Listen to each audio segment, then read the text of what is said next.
बहुत समय पहले की बात है। एक छोटे से गांव में रामू नाम का एक किसान रहता था।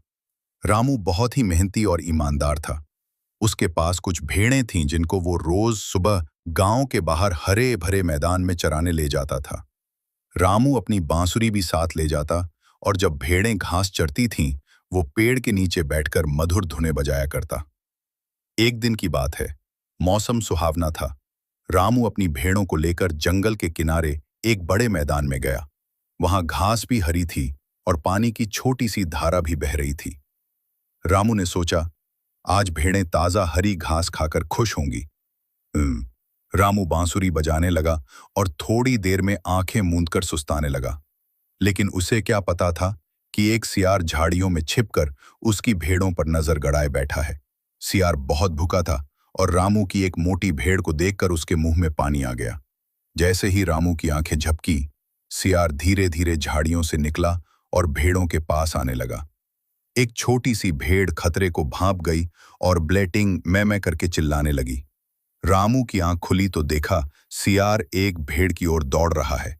वो तुरंत अपनी लकड़ी की लाठी उठाकर सियार की ओर भागा। रामू जोर जोर से चिल्लाने लगा, हट जा, भाग जा सियार। लेकिन सियार भूखा था, वो पीछे नहीं हटा। रामू और सियार के बीच झड़प हो गई।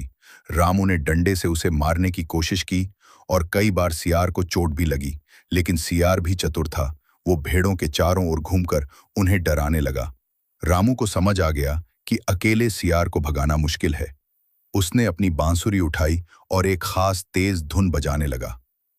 यह उसकी योजना थी। गांव के लोग इस धुन को पहचानते थे और खतरे की निशानी समझते थे। कुछ ही मिनटों में गांव के 2-3 किसान अपने डंडों और कुत्तों के साथ वहां आ गए। कुत्तों को देखकर सियार डर गया और दुम दबाकर भाग निकला। रामू ने राहत की सांस ली। उसकी सारी भेड़ें सुरक्षित थीं। गांव लौटते समय सभी किसान बोले, प्रेजिंग मी, रामू भाई, आज तुमने बड़ी समझदारी दिखाई। अगर तुम्हारी बहादुरी और बुद्धि न होती तो भेड़ों को बचा पाना मुश्किल था। रामू मुस्कुराया और बोला, भेड़ें मेरी जिम्मेदारी हैं, उन्हें बचाना मेरा कर्तव्य है। पर साथ देने के लिए आप सबका धन्यवाद।